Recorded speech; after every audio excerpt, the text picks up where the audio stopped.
I think the fiscal compact is part of the new governance structure the EU has adopted. There is also the procedure on the excessive imbalances, which is now going to be implemented. So that's one part. In the fiscal area, we have to control public debt levels. Here, you should realize that the 3% Maastricht threshold was introduced before the background of 5% nominal growth, but we will not have 5% nominal growth in many countries, so the 3% rule is too loose. And here the fiscal compact is the solution, putting more emphasis on the debt level, debt sustainability, and it has now to be applied. Považujem fiškálnu zmluvu za dôležitý krok vpred, najmä z pohľadu dodržiavania pravidiel. Ale samozrejme sama o sebe nestačí, je potrebné pokračovať v štrukturálnych zmenách v jednotlivých krajinách. Čiže okrem toho, že budeme dodržiavať pravidlá, okrem toho, že budeme konsolidovať verejné financie, znižovať deficity, potrebujeme urobiť štrukturálne zmeny, ktoré podporia rast. Väčšina krajín potrebuje zmeniť dôchodkové sociálne systémy, ale aj daňové systémy, potrebuje zmeniť také podnikateľské prostredie, ktoré bude vytvárať stále viac a viac pracovných miest. A to súvisí aj vo veľkej väčšine s vymožiteľnosťou práva a s celkovým prostredím v príslušnej krajine.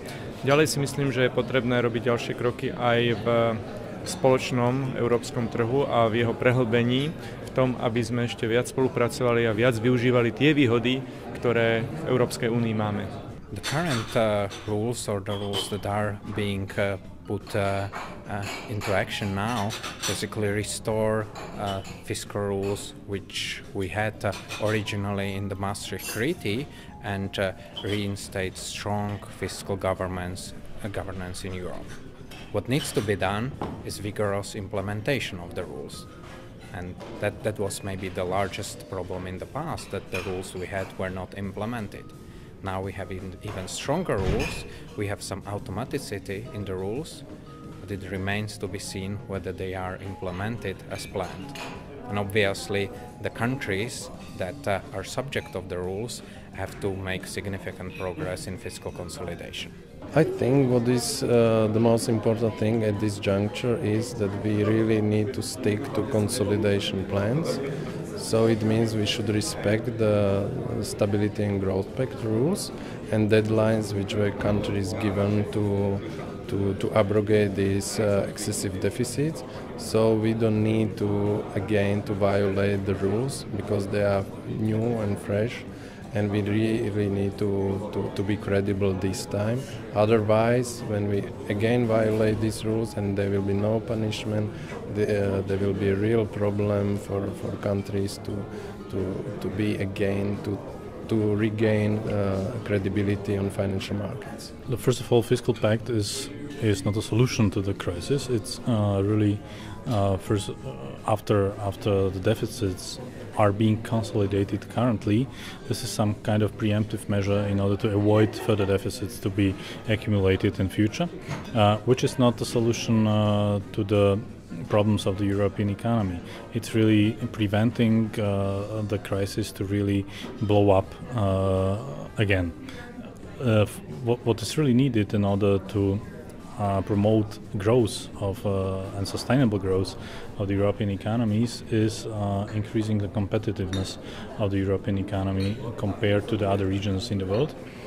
And this would require, from my point of view, really rethinking the model of the European welfare state, which in fact is kind of burden to the economic growth. Without really increasing the competitiveness of the European economy, we will live in a period of stagnation or very low economic growth. I think that fiscal compact is really a good step, and it's confirming all steps that they were taken before. And on the highest level, countries, they confirm that they are ready to have a responsible policy, that they would like to have stability and also good coordination and governments in the economic area, in Eurozone and in the whole EU. So for me, I think this is a really like the final confirmation of all policies. But now it's necessary to implement it, because we cannot have a growth, sustainable growth, with high deficit and also unsustainable debt.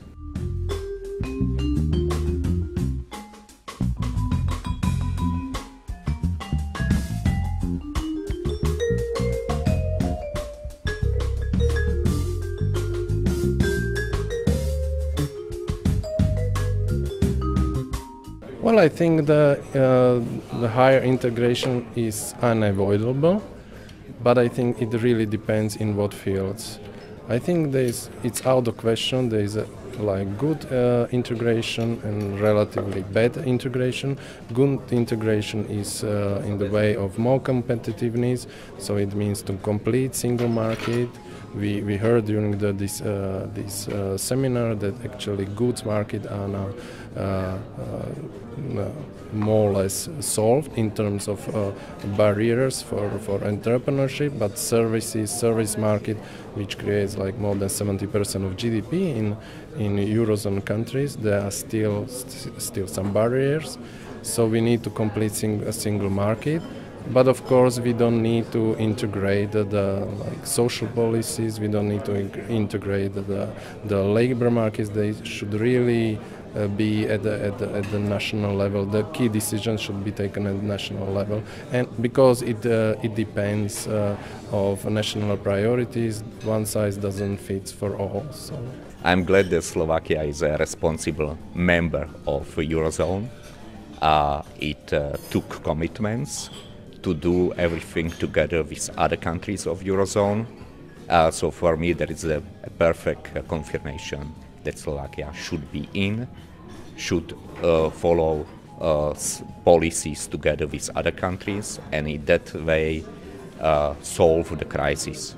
So for me, Slovakia has to be in and has to follow policies that were accepted consensually by all countries. Slovakia already is part of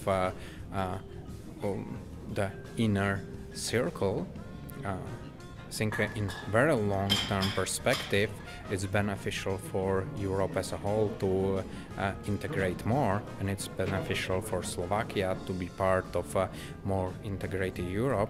But we should respect the subsidiarity principle, so the integration should only proceed when it's beneficial, and on all the other issues, member states should keep their authority.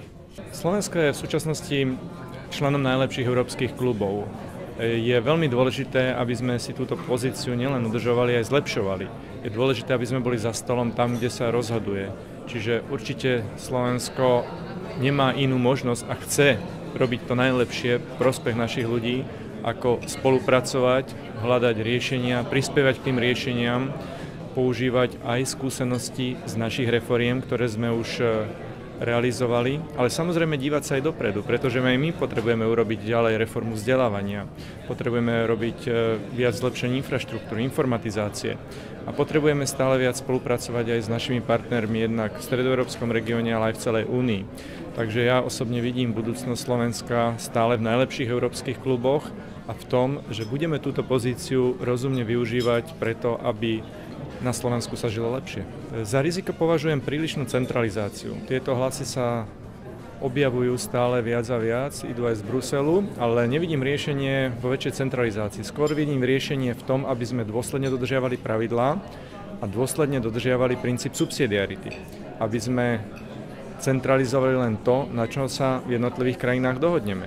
Ja som presvedčený, že Únia bude úspešná len, ak si zachová charakter únie národných štátov. Vždy tá sila musí ísť z dola a nie z hora z centra.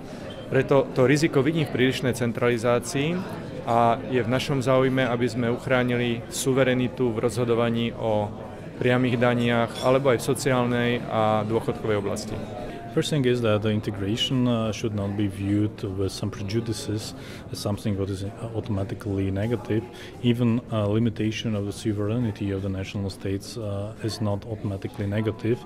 We have an example of the European integration where limitation of the sovereignty of national governments or the member states itself was in fact positive. It promoted more competition in some industrial field branches.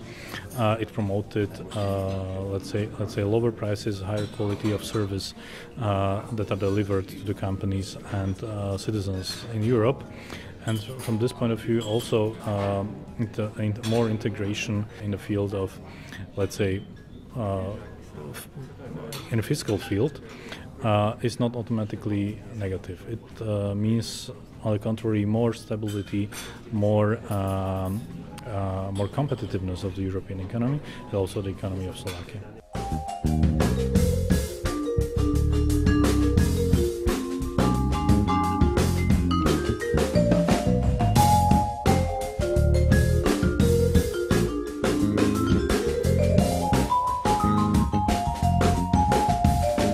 It's a long-term process.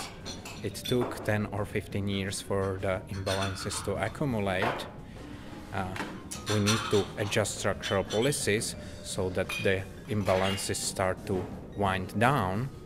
But again, it's going to take 5 or 10 or 15 years for these imbalances to disappear. We will not see imbalances disappearing tomorrow, but we need to start along the way. We need to make credible steps to restore competitiveness in the periphery. And I think once the credible steps towards improving competitiveness and also towards financial sustainability are made, then markets will be patient and will wait the required, let's say, 5 or 10 years for all the imbalances to disappear.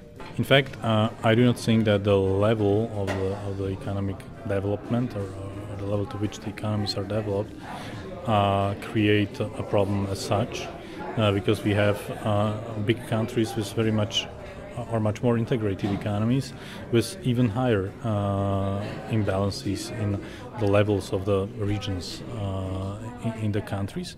So this should not create or be a problem for the economic development. What really needs to be solved is that the countries should not have a space to behave irresponsibly in a way that some other countries would be required to pay for their irresponsible behavior. Well, that's a good question. Internal macro imbalances can be addressed only via structural reforms in the future, and of course, in the long run, we need to improve educational system. But I'm not speaking specifically about Slovakia. I think it's valid for the whole European Union, because in the last 10 or 20 years development was relatively good, but we need to compare it with the other big players in the world, and actually Asians are doing much better. USA is still, even when they have GDP per capita higher than the European Union, they were growing faster. So it's all about productivity, and once you want to improve productivity, you should improve labor market outcomes, and this is not possible without more knowledge, without more innovation, etc.